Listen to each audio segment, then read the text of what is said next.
I'm also just one of those people who's very happy about the curfew being lifted. Ask me why. I don't leave the house. Ask me why. I don't have any biasharas that run at night. But no, I am happy. Either way, mimi sipendi kukatazwa vitu hata kama sizitumii, okay? Welcome to another episode of In All Honesty. My fabulous name is Oliver Rao, and today we are discussing something, What I've been debating about this episode is whether to mention the names of these places that I worked at. But I'm basically, because I didn't know how to structure this episode, I'm just gonna go through the places I worked at, the toxicity, the toxic experience I went through, and what lessons I might have gotten from those places. Some I didn't even walk out with lessons, some I was... Anywho, that's what I'll be talking about today. But let me start with some shout outs. I want to shout out a girl called Agnes Koi. Oh, that girl is an amazing marketer. The first time I met her was the first time I was meeting someone who's my age, who knows marketing. I used to think marketing is like things that are over and above this world. Like uleni Coca-Cola marketing person, uleni PRO or Safari, like it was... Marketing to me was huge, so I didn't think that there would be someone my age who is in marketing and knows marketing. So Agnes Koi, hit her up for all your gigs for marketing, and she knows the entire spectrum, traditional marketing all the way to digital marketing, CSR, PR, yani tena hakuna kitu yenye hajui.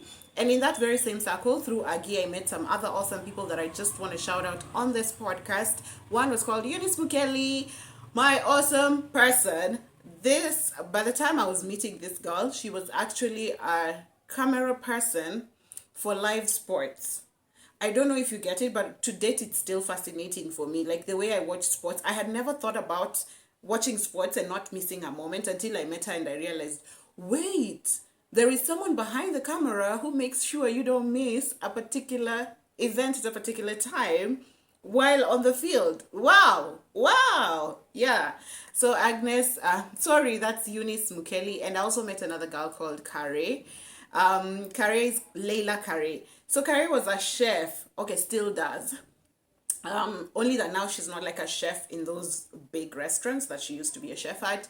Right now she does her own little thing, and you need to hit her up for all you have a party, you have a family gathering, you just want food to be prepared for you for like your week, your 2 weeks. Hit her up. She's like amazing with her job. So Kare was a chef. I also never thought chefs would be my age. I don't know, I think all these careers I thought were people who are like in their 45 and above and are like, I don't know. Anywho, this is an amazing group of people that I met in that particular time of my life, and I just wanted to shout them out before we begin this episode, and let us get to it now.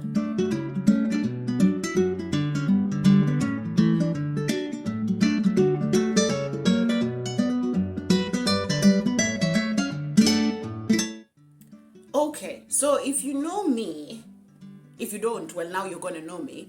I've worked in several places. So people ask me, how do you know so many things that are related to work, corporate? And it's because I've worked in so many places. People ask me, how old are you? I am 29. How many places have you worked? Probably over 8 places. How is that possible? Were you like moving? Or did you start? So here's the thing. I started working when I was very young. At 13, I was working. At 18, I was working.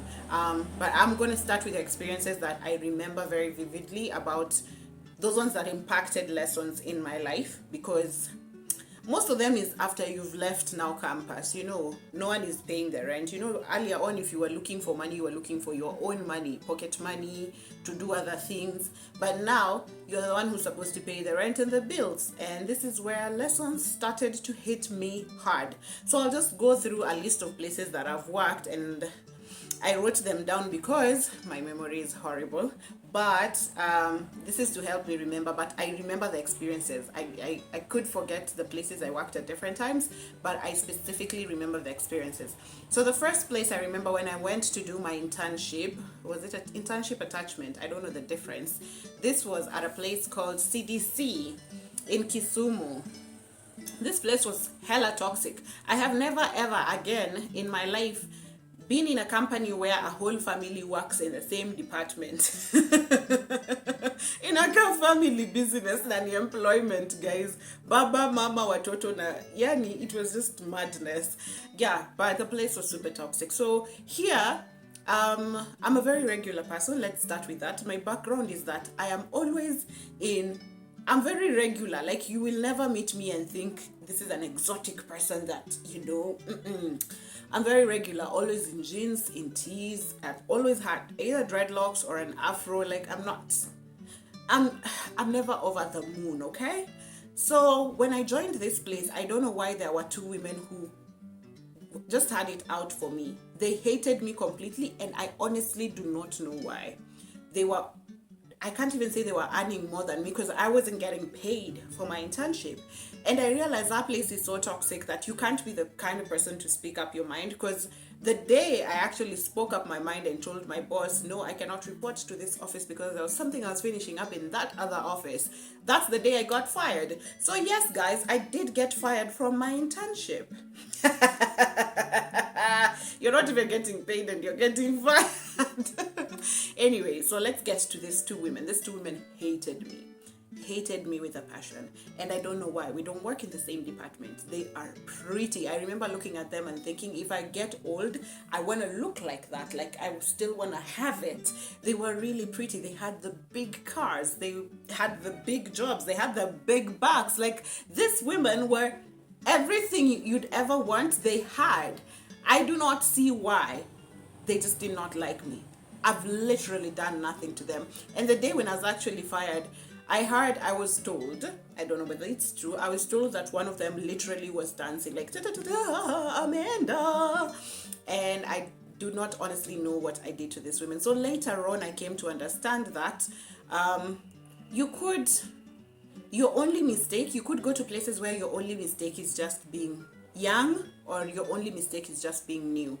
That is the only thing. So don't try and beat yourself up thinking, what did I do wrong? Is there something no one is telling me? Please understand that humans are shitty, and you could be in places where people just hate you for it's their own insecurities, and they decide to project it on you, and it has nothing to do with you.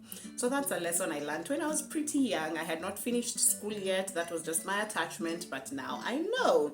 The second place I worked, this was a really cool place because it was just me and my boss and our new department. So we were putting that up. They didn't have a communications department.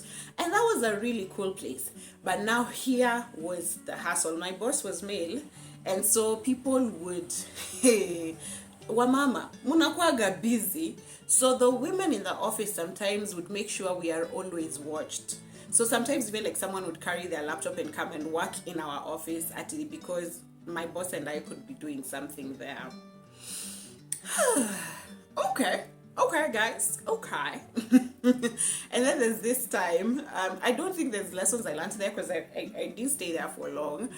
There's this time when I got to the office and my boss comes after me because I think he had to go through somewhere else, and he tells me, I couldn't wait to get here and see what you've won, because I was texted so early in the morning that you are literally walking naked in the office.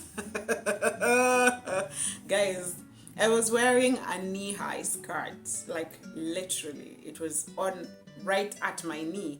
I didn't know. Apparently there was something about people dressing in short skirts that wasn't allowed in that company. But anyway, mi sijui. Sasa hiyo, hapo ni umbea tu. The places you'll go kutakuwa tu na umbea. And then there's a place I worked. Now this was the first time me experiencing media like this. This was a radio also in Kisumu, and like my kazi yangu kwa safi. So if I get into rooms, I get opportunities because I am able to express what I can do for you, and I do my job well. So I got an opportunity to work with this radio. It's something I'd wanted for so long in my life, and I was really lucky and happy to have had the opportunity.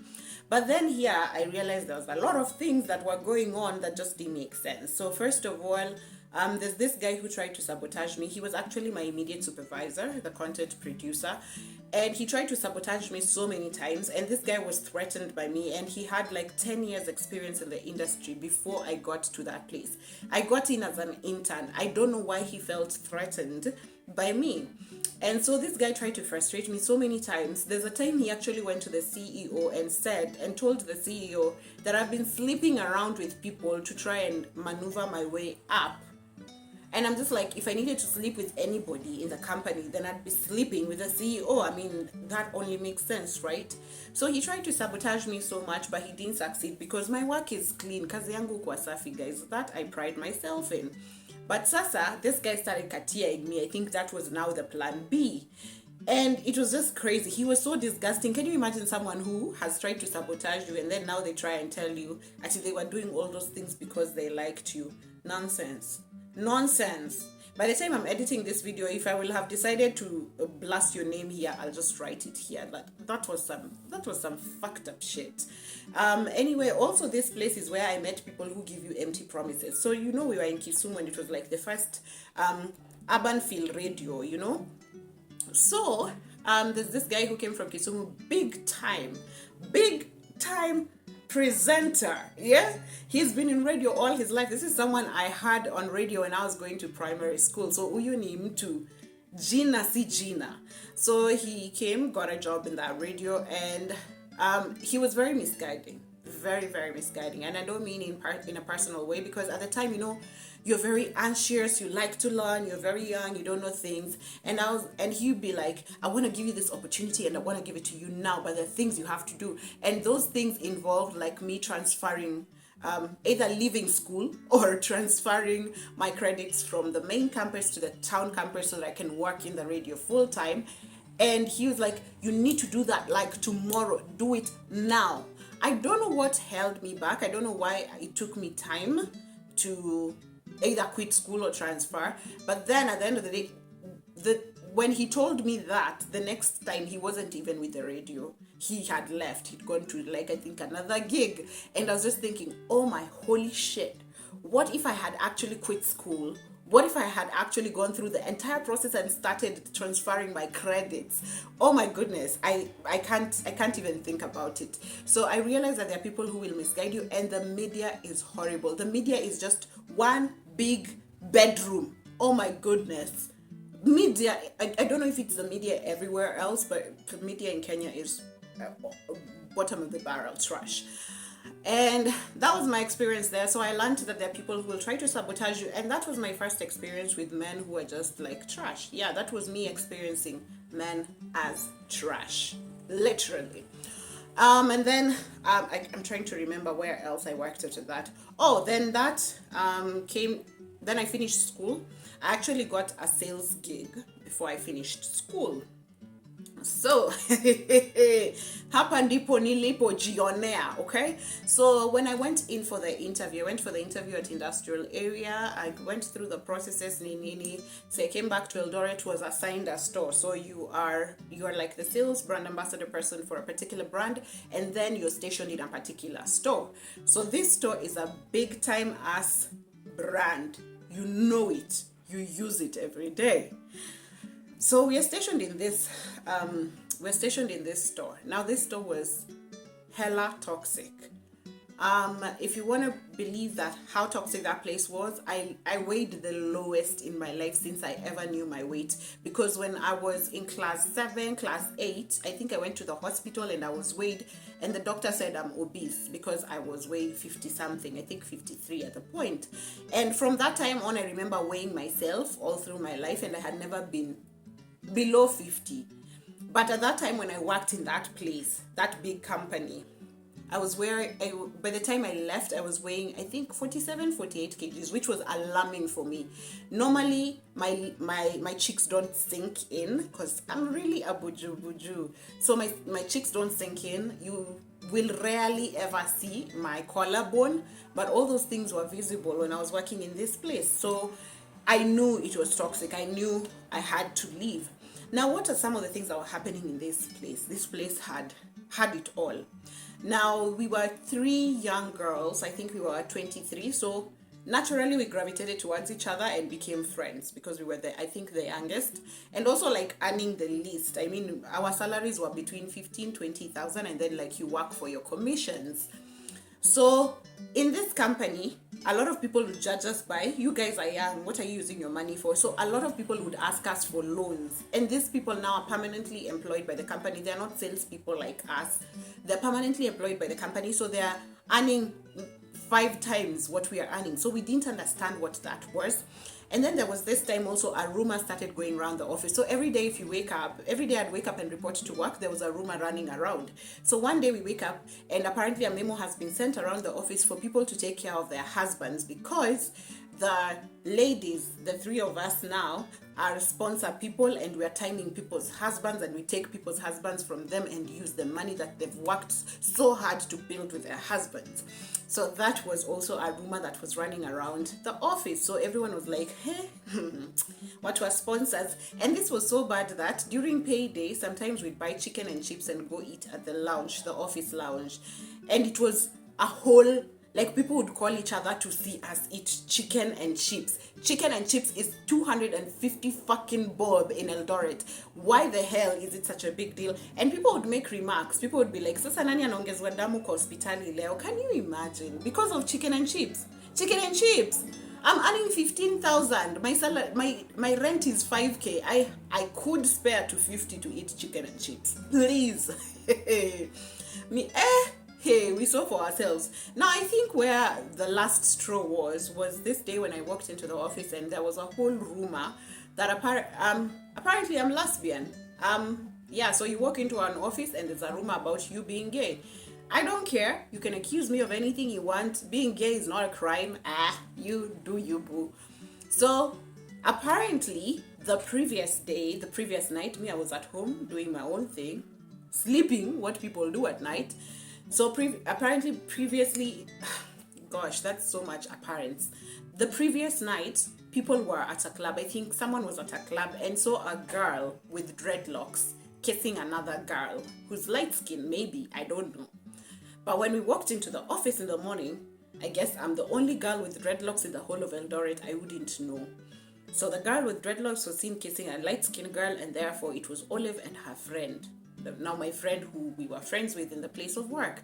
So the rumor went round, Olive and Nani are sleeping together.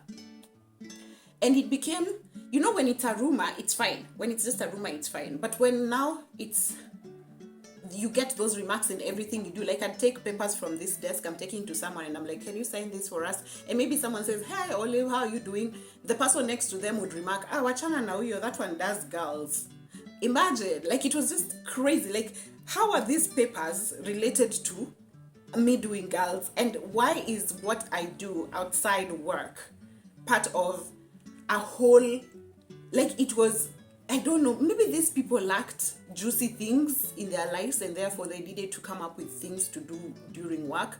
It was crazy. So this rumor went around, but I think where I just lost hope in this place is because the supervisor, now the person in authority, heard the rumor and did not act like the bigger person. Instead, this person started calling people to the office one by one, asking them about my sexuality and whether I've been sleeping with this girl in the office. This is the person in authority. Yeah, this is the decision maker in that company, calling people to the office. And then everyone was called to the office except me and that girl. Everyone was being called to the office to say their opinion or whatever it is about the rumor they've had about my sexuality. And I was just like, you know, all these other people, they're tiny, you know, these are stupid things. But you, as the person in authority, I expected a bit more from someone in authority. So I think that's where I just felt like, oh my goodness, this is trash. And some of the time we'd get comments like, so you guys, what are you using your money with? What are you using your money for? There are times, yeah, people with kids would come to us and tell us, hey, nyinyi shindeni tu hapo. Nakwambia senye sisi tutakuwa sijui tunajibamba watoto wetu ni wakubwa ndio nyinyi mnaanza kukimbia na manapkins. I'm just like, how is this relatable to anything we're doing in the office? So there was just so much. And then you were required to come in the morning, too early in the morning. You leave very late. You work Saturdays. Sometimes you work Sundays. Sometimes, and you're being told about sales so much. I remember there's a time we were told to come to Nairobi for training, and I refused to come because we were told we were not, because we weren't being given money. How do you expect me to use my salary to come to Nairobi, sleep in Nairobi? I don't know anyone in Nairobi with my money. As in, can you make it make sense? So me, when I said you must be offering per diems and take care of our logistics when you're coming to Nairobi, apparently mimi ni kichwa ngumu, okay? So there was a lot of stress going on there. That's why I was weighing the list. There was always a rumor you had to deal with. And at the age of, I think I was 23, it was just too much. So also, I quit that place. And as I said, it's a big company. When I quit, everyone would ask me, everyone who knew me was asking, how do you dare quit a job at such a prestigious company? You know.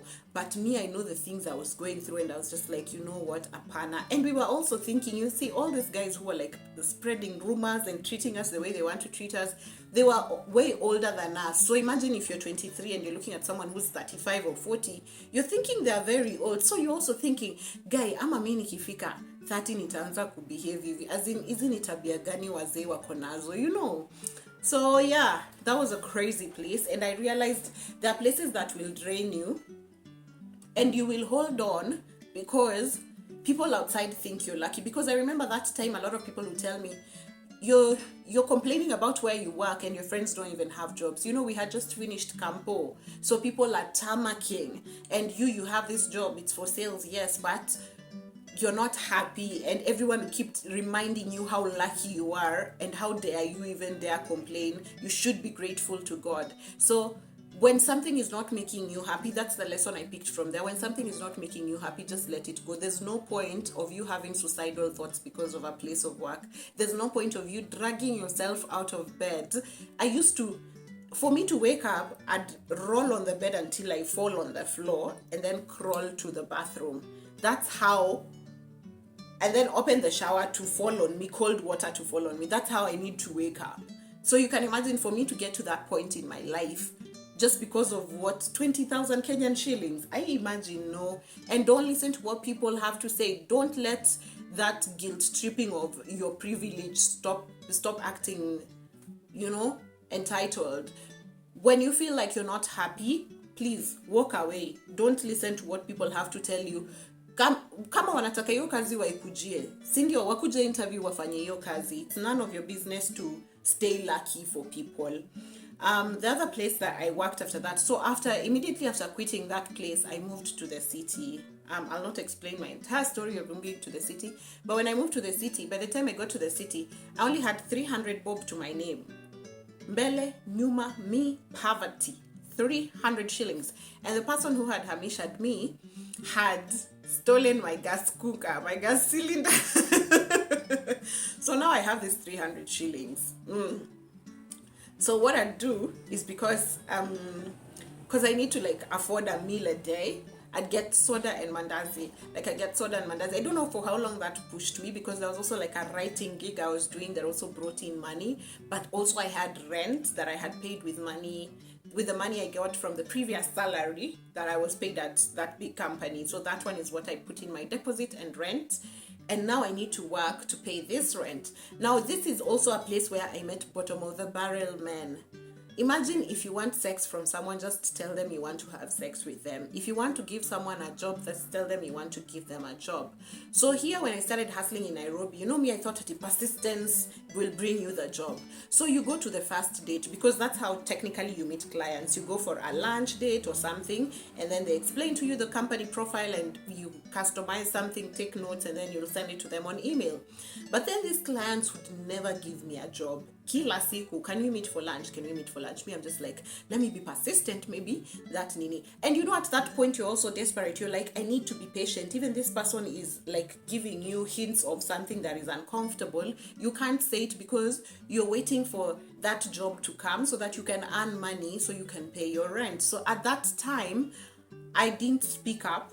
And I'm just being taken for lunches and lunches and lunches. And I'm like, when is this job ever gonna come? So I think at some point I just gave up. I got tired. I just said, no, if you want me to do this job for you, please just send an email. We can talk on email. The day you want to meet me, we can meet once, and then we can continue talking on email. You already know me, you have my information. Anyway, so during this time, there's also, you're also just trying to get opportunities everywhere. So there was this time someone called me from my previous big company and gave me a number to someone who was looking for, I don't know what position they were looking for, but they wanted someone and they thought I'd fit the opportunity.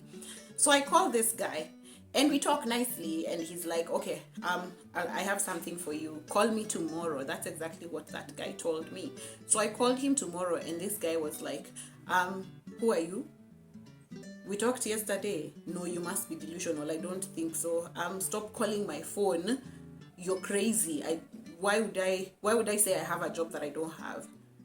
Guys, I sat there in my house just questioning my sanity. So this person from the previous company is also pushing me. He's like, Ati, that guy is sometimes proud, just try and remind him. So I think the next time I was scared to call, I texted this guy. And we have a whole WhatsApp conversation of him telling me, Sijui, there's this new company that's coming up. He needs someone who needs to, who needs to supervise a particular region. He thinks I'll do the job. So that's all going on WhatsApp. And I tell him, we finish the chat with, okay, fine, I'll talk to you tomorrow. And tomorrow I call again, and this guy is just like, stop calling my number. I don't know you. What's wrong with you? Why are you? I don't give jobs, and I don't even know you. Why do you think I would give you a job when I don't even know, when you don't even have experience? Like, he was very rude and very dismissive. So I gave up on this guy. I never called him again, and he pretended he didn't know who was calling him. And there's a chat on WhatsApp of me and him chatting about the opportunity.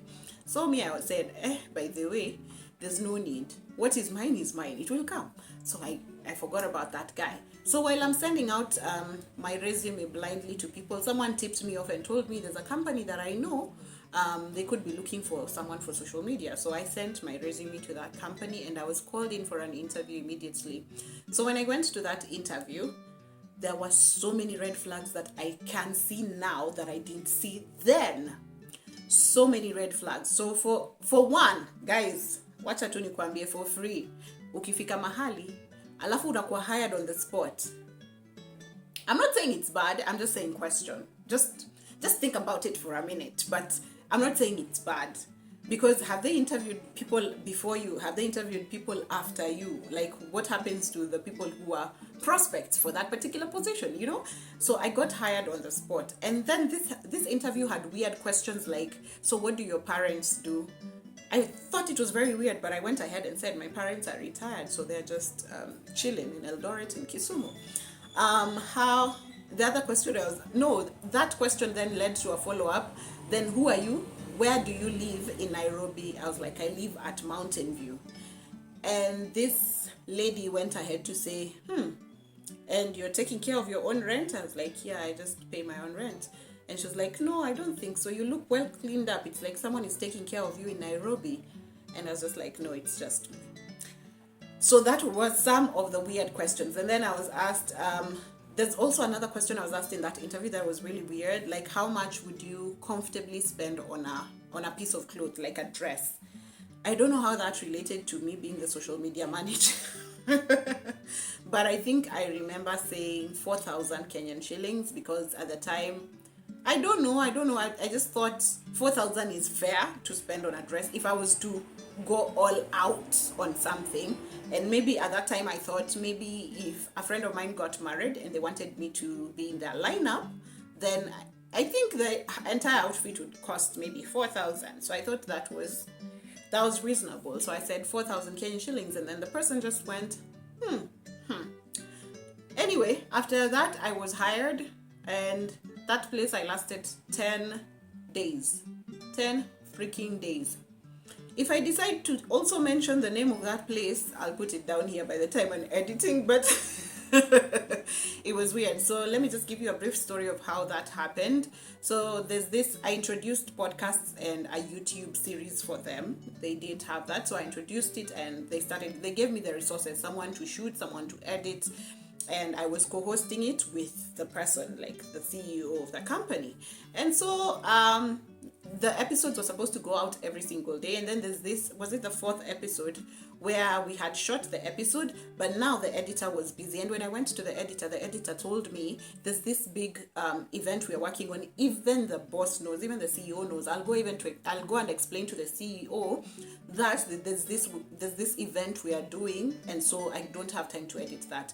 And I remember telling him, I've already cut these clips on my phone, but I'm unable to do what you can do with whatever the editing that is done, like putting the intro, the outro. They have an official word.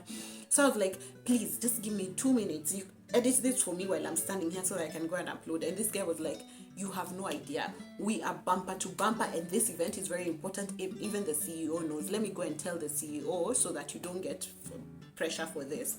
So I was like, okay, cool. So what I decided to do, because I can't post this new content because it's not been edited, I decided to edit the previous ones. I did like short clips and a teaser, and I put it up, and I was like, this will hold fort while I wait for the other episode to be edited.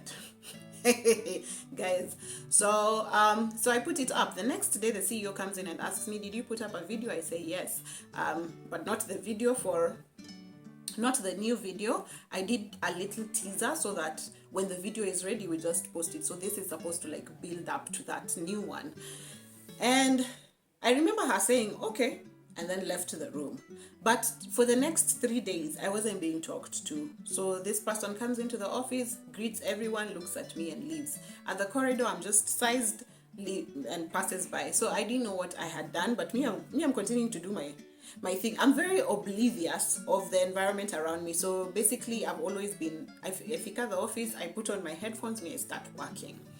So on the third day I was called to the office with the graphics designer at the time. So the graphics designer was called to the office and I was there also. And here's what happened.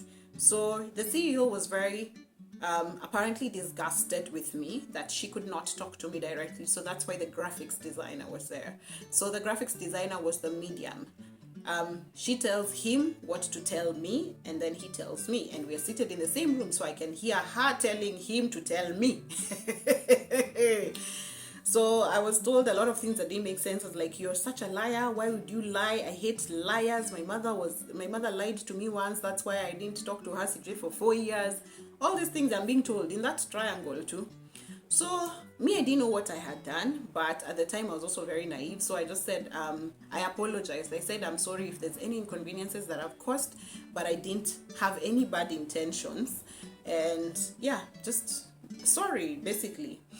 And I was told, go home for 2 weeks. I was suspended for 2 weeks. I was told to go home for 2 weeks to think about what I have done, and then I can come back in 2 weeks. She will have cooled down, and then we can continue working. So I went and packed my things. While I was packing my things, let me tell you why. This entire place, I felt like they deserved each other. So you see the way this CEO was running this place. She gombanishes people like she's in her own house. Ni kama watoto wadogo. She starts screaming and quarreling from the door all the way, and people scatter. And these are old people. These are like 35, 40-year-olds. They are scattering and no one wants to meet her on the corridor. Yani, it was just madness. I was like, ini ofisi ama ni nyumba ya mtu. Anywho, so that day when I was packing, all these people have gone and they're all at one person's cubicles. You know, it's one office, but you have like your own cubicles with computers. So I can see them in one person's cubicle, and all of them are whispering, looking at me, and then they look down and tell something to each other, and then look at me all at the same time. I'm just like, wow, hata kama ni kusengenyana, si mtu ujaribu kuficha. Anywho, I packed my things. While I was leaving at the corridor, the CEO was just like, I just need to confirm. So the CEO goes to the editor and asks the editor. So we walk into the editing room and ask the editor, why wasn't this why wasn't this video edited? Why wasn't it put up? You know how important this is. The question was basically, why wasn't this video up? And we all know the editor said there was this event that was, so me, I'm like, see, the editor knows this event was crazy. The editor, in my face and in front of that woman and everyone else who was in the room, said that he does not know what I'm talking about. He's never seen that video. he doesn't know like what video are we talking about. He doesn't know. No video was ever brought to him and he was told to edit. And my face like this. Me, I went home. I cried on the matatu on my way home. I just cried. And when I got home after 2 weeks, my heart was so heavy I couldn't go back to work there. So I called the secretary, who was also doubling up as the HR, and told her, I don't think I'll be coming back. You just process my check. Hiyo check ilichukua miaka na mikaka. Kila siku naambiwa excuse. There's a time, the last time I asked for my check, I was told the the CEO and the family have gone for a holiday at the coast, and so she's not unreachable until she comes back. That's when the check will be signed. So I think I was tired and I had given up. So I was thinking, let me go and look for other places, because rent was also due. It was the 20 something and I had not paid rent for that month, but I had a really good landlord. So someday I'm just seated scrolling through my socials. I see a messenger text and I go and read, and it was the salesperson for the company who had inboxed me on Messenger, guys, Messenger inbox ya Facebook, and she had told me, your check is ready, come and pick it at the office by 2. By the time I was reading that text, it was technically, I think, 12:01. There's no way I'm going to make it to the office by 2. So I call the secretary HR, and she tells me, oh, by the way, your check is ready. You can come for, no, we've already closed for Christmas. You do this. You can come in January. Ama kesho kama unaweza time editor anakuja kuchukua equipment. Anakuja kuchukua equipment kwa office. You can time him at around 10. So I went to the office. At around 10, the editor came. He opened the office. I found my check on top of the secretary's desk. The check was supposed to be reading 25,000, but it was reading 16,000. But I was too exhausted at this point. I just needed to pay my rent, which at the time was 10,000 Kenyan shillings. So I went and banked my check and went back home and never went back to that place. So lessons from that place. I don't know. To date, I don't know what I picked from that place. I think it just emphasized that humans are shitty. And that guy, I met him, Juicy, at the bar next door, and he was just like, Olive, how you doing?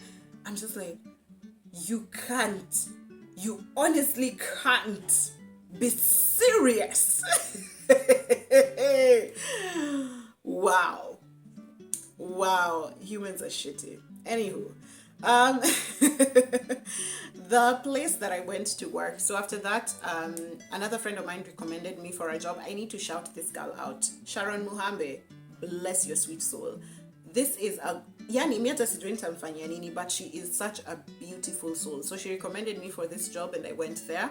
Now this job from the beginning was a red flag. I was interviewed by a blonde ass chick who did no shit about shit.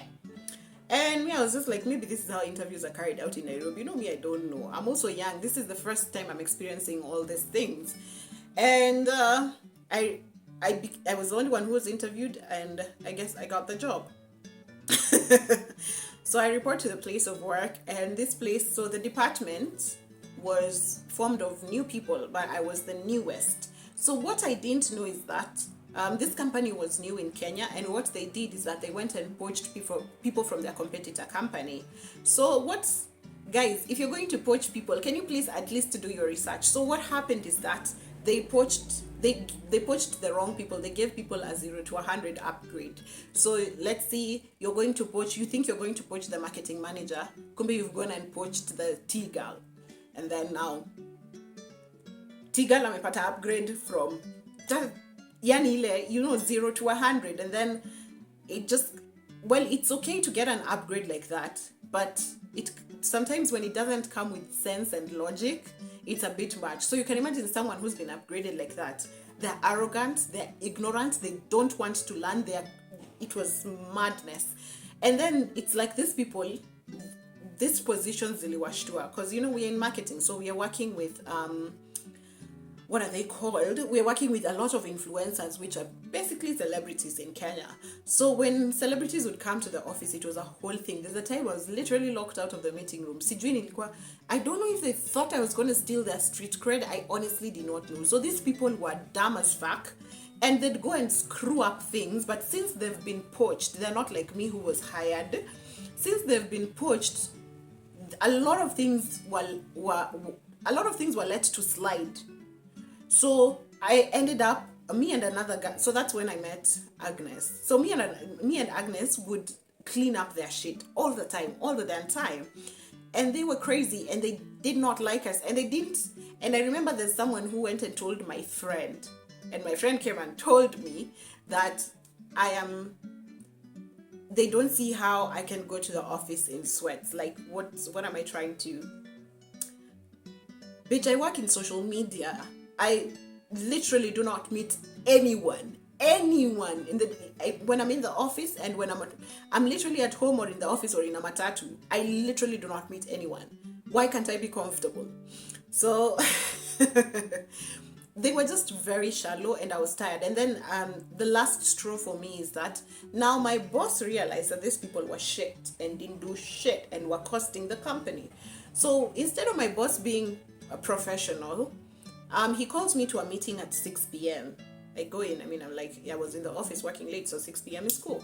I go into the meeting room, and he tells me he wants me to befriend these hideous characters. He wants me to befriend them and take up their contacts and their networks because he plans to fire them. Can you imagine me being the only person in the company who knows people are going to get fired, and then I'm supposed to take up this character of a very horrible person and pretend to be their friends until I have all the networks, so that by the time they're getting fired, the whole marketing department does not go to shit.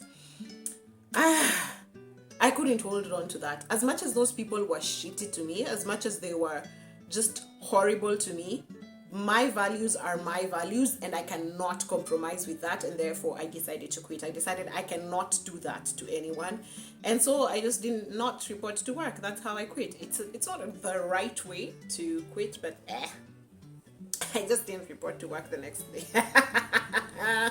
I'm sorry, but I basically just reflect what I basically reflect what you give me. That was just horrible. Like, I didn't deserve to be like that. I do my work wholeheartedly. I don't honestly deserve to be treated by anyone the way I was treated by those people I was working with in the department, and the boss had no right to put such a burden on me. I do not think so. That was horrible. And also to think that all this time they have been dismissing me, and then now that they've realized you're the one who's working, now it's you who's supposed to take up the whole load. And then he offered to add me a 10K salary. 10K. To take up roles of 3 different people. Ni wazimu nini. Anywho, the next place I worked had given, I don't know what lessons I learned from that company. Let me see. Humans are shitty. The next place I worked. Now here I saw the whole thing about HRs. I have never experienced HRs like that in my life, and this is the place where I experienced HRs in my life. So I got hired in this place, and the place had, like, the company is Chinese. The previous company I was from is also Chinese, where I was working with dumb people. So this new company is also Chinese, but this is different because I was part of the team that it was a very new company setting up in Kenya, and I was the first people in that team. So meaning I'm the one who set up the marketing department and basically developed it into what it was. But me, I got hired directly. Like, I saw an interview that was announced, I applied, I came for the first interview, the second interview, and I got hired. What I didn't know is that I was hired directly by the Chinese bosses. So when I get to the office, I realized there's a HR who was hiring her own people, okay? So this was so bad that in the office, people would speak in their mother tongue. So the entire office is speaking in their mother tongue, and it's just me who does not know that mother tongue. So then it hits me that I'm the only person in this office who does not belong to that ethnic community. But I didn't mind. I don't care. Again, me, I fika at the office, I put on earphones, me, I work. There's also a time I was told that we're not supposed to be working with earphones on. which I did not listen to, but anywho. So here I just met a HR who was just crazy. I remember the first day she asked me, what's your third name? And I said, I don't have a third name. My name is Oliver Rawo. If you want anything to do with my third name, I think finance has it. They're the ones processing my salary. And then she asked me about my religion. I said, I don't want to say anything about my religion. And then she went out on a frenzy. Also my age. At the time she asked me what my age was, I was 25 at the time, and I told her 25, and she said, 25 and what? Do you think it's 25 cows? 25 what? Months? How many months more are you more than 25? And I said, I haven't even turned 25 yet. I'm turning 25 in November. So I'm just technically 25. And she was mad. And when she asked about my religion, and I said, I don't feel comfortable answering about that. And she also asked about my tribe. And she said that the Excel sheet that the Chinese people have has all these columns that should be filled. And I was like, I don't think legally you should ask someone about their tribe, their religion, their sexuality. And she went on a frenzy. She's like, oh, so you think you're special? Da, da, da, da, da. I don't know, something a bit. Anyway, at the end of the day, I didn't give her the information, and I guess she was crazy. And that's why I get to learn later, now from my boss, that she actually laid a claim for me to get fired the first day I reported. And the first day the issue was I wasn't told when to report, so I came to the office at 9, and she was like, you need to come to the office at 8:30. It's 8:30, it's not 8:31, it's not 8:29. You need to be in the office by 8:30. So the second day I came in at 8:31, and she shouted across the office, you will have to write an apology letter to your boss, your CEO, and CC me. I was like, okay. So I wrote the letter. Looking back now, I was very, very calm, extremely calm. And I don't know why, because I should have crossed the scene anyway. I just said, okay. And I sat down, I wrote a letter. Sorry, I reported at 8:31, sent it to the CEO, my manager. I CC'd her. So my manager calls me, I think at lunchtime, and is like, why did you send an apology letter at 8 for coming in at 8:31? I was told by that girl. And that's when my manager and I started bonding. So apparently my manager didn't like her also. She was just too much. And I'm like, then where did you guys get her from? But anyway, there was a whole frenzy, and she got hired. So the people she was hiring, who were her people, are the people she was using to create some sort of she was just fraudulent. So she had even hired finance people, so they were getting really fraudulent and costing the company loads of money. So eventually she got fired, and we got another HR who also came in, and that one was way worse, because now that one wanted to please the bosses. So she was so horrible that she went and asked the bosses, the entry-level guys, why are you paying them this much? You can pay them this much, they'll accept it. So the salaries were drastically reduced. She also tried to get rid of the old people so that they can hire new people who they can pay lower salaries. I think all this time she just thought she's impressing the Chinese bosses, and it was horrible. But for her also, she tried and cleared out the old people. So this person printed out warning letters. It looked like a booklet. And what she'd do is that, now trying to get rid of the old people, she would even hand you 3 warning letters in a day, because that's what's stated in law. You need to get at least 3 warnings before you're fired. You could get handed 3 warning letters in a day. You reported to the toilet and then you came back late to your station, here is one. I didn't see you at your station at 12, here's another warning letter. So by the end of the day, you get 3 warning letters and then you're fired. It was some crazy, crazy shit happening. And at that place, I also learned that people are just toothless, because usually Kenyans, I don't think we'll ever have a revolution if you people continue behaving like that, because I was the only one speaking. I was the only one telling the bosses, no, we don't do that like this. No, that is illegal. No, you don't treat humans like that. But then I had no backup. Sometimes I'm in the meeting and I'm telling the boss, no, we can't use this. Biometrics doesn't make sense for this and this reasons.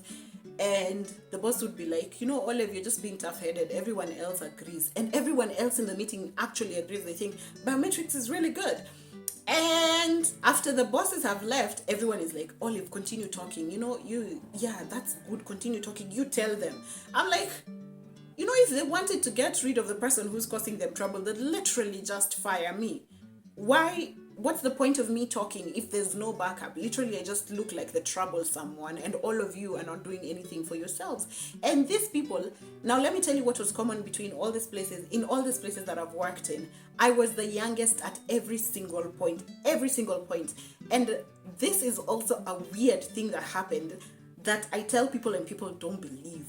The HR, now the new HR who was reducing salaries, one day called me and asked me, how come I'm earning more than the men in the office and I'm the youngest? Because in the beginning I was like the only girl and also like the youngest. So they didn't understand why I was earning so she didn't understand why I was earning the most. First of all, I'm like, why am I privy to this information? Why do I now know what other people in the office are earning? I wouldn't know. Me, I came for an interview and negotiated for my salary. And now I'm looking at these people who can't speak for themselves. The salary I was earning at that place was kidogo. So I'm thinking, if I'm earning this much and you're earning less than me, what in the fucking hell are you taking care of your wife and children with? Because it didn't make sense to me. Because my salary was kidogo for me. So I was like, yani Wakenya hamwezi jisaidia. Yani you're just stupid. And you've decided to be stupid and not stand up for shit. I was tired of talking all the time.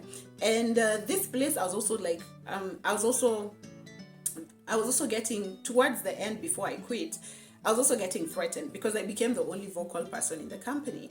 I also started getting threatened. I was like, we'll get an agency to do your job. So I was like, you get an agency to do my job? Me, I don't mind. Sijali, Mimi. So they never got an agency. The day when I put in my resignation letter, the boss took me out for lunch, tried to talk me out of it, tried to add me money, tried to tell the other people in the office to try and talk to me. And I was just like, I literally just made your decision about getting an agency way, way, way easier. Why are you now begging me to stay? And while I was going through the interview processes of trying to replace myself, now they wanted to hire someone. And they wanted to hire someone for half the money that I was being paid. And while I was carrying out the interview processes, I tried my best. I know it's not professional, but I tried my best. So what I did is I went to the waiting lounge and told everyone who'd come for the interview, who'd been shortlisted, please, in the form, there's a form you jazz first before you come into the interview room. I told them in the form, please, all of you, put this amount. None of you should put below this amount so that all of you are fighting. Whoever gets the job, we know the salary starts from here. Wakenya ni nani? Wakenya ni nani? Mtu anaingia interview room anasema, give me what you can. I am ready, you can offer me anything. Someone was offered 10,000 Kenyan shillings. They quit after 1 week because 10,000 Kenyan shillings in Nairobi is only fair. It's only ni transport yako kutoka kwenye unaishi paka kwa ofisi and back. That's what you use, 10,000 Kenyan shillings. You can't do shit with 10,000 Kenyan shillings. And I'm just thinking, like, Kenyans need to speak up. Kenyans need to fight for themselves. Kenyans need to behave as if they have brains, because I'm honestly tired. And after going all through these places of work, I finally work at a place where I feel appreciated. I am seeing people who are the same age as me. I am happy. I'm doing a job I love. I'm allowed to do the job I have. I don't see people being treated like less humans. And I am happy. When I got this job, I was just like, I wish it upon everyone. I honestly wish you work in a place where people treat each other like humans. People don't throw each other under the bus. People respect each other. The last place I worked, the place where I was telling you they were going to replace me with an agency, that place was so disrespectful to the point that the day when I was leaving, I realized that the boys in the office had taken a bet about who would one day cheapo me. So every time apparently we went out to drink after office hours, when you see the way you go out with your workmates after office, apparently they all had a bet on who will cheapo me at the end of the day. Well, that never happened because Tanka hapa alikuwa anawacha kwa club kama hao ndio wanakani kama hawajielewi. So yeah, I guess it was just, it's crazy. I don't know if you can pick anything from all the things I've talked about, but here's the thing. I'm able to now gauge, this is not even all of it. Like, if you get to know me over time, you get to know different experiences in my life. This is just like a summary, and still it's the longest podcast ever. It's like a summary of the things that I've gone through and what has made me wiser. And what I honestly hope to do is that to let people have all these lessons without them going through the same thing that I went through. It is horrible and no one deserves to go through that. And right now, I can gauge whether, just from the place you're going to go for an interview, if I hear you're going for an interview at industrial area, there's something I can tell you about that. If I hear you've been asked to print out your CV or to dress officially for an interview, I know I can derive a few things from that. If I walk into a room for an interview, I can immediately judge the aura and I can tell whether I want to work here or not. So these are things I've picked up over time in experiences. I don't know how I really wish and I really hope to find a way in which I can share this knowledge without you having to experience what I experienced, because all this is wisdom that I've gotten from all those horrible experiences that I've gone through in places of work. But I'm just thinking, if you're ever going for a job interview, if you're ever going to an interview and you're told something, please, you can hit me up on my DMs. I'll be more than happy to pick out some of the things that a normal person normally wouldn't pick up on. So now I'm professional interviewee. I can tell things just by looking at a very general picture of what the interview looks like, the place of work looks like, the person who interviewed you, what they said, what they did not say, how they acted. So just from all those things, I am able to pick out a few things. So I do it for my friends, and if you feel you also just need a little help with something, you let me know. Just let me know. Something else I've noted that is now more recent, I've seen it happen in the recent times. It's not you get hired on the spot, because getting hired on the spot used to make you excited, so you think you're the best. Right now, I've seen employers giving you money that is unimaginable. Like, you ask for 50K and you're offered 200,000. So what you don't know is that when you're signing for 200,000, you're probably signing for a job that never ends. You're signing to be called any time of the day or night.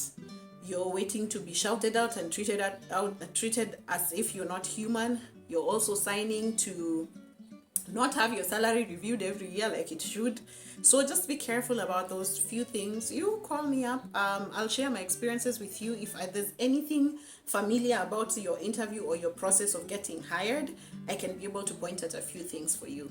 But that was me and how I've become the wise person that I am and professional interviewee. I hope this episode helped with a little bit of something here and there. And until next week, I always love you. My fabulous name is Oliver Rao. In all honesty, bye.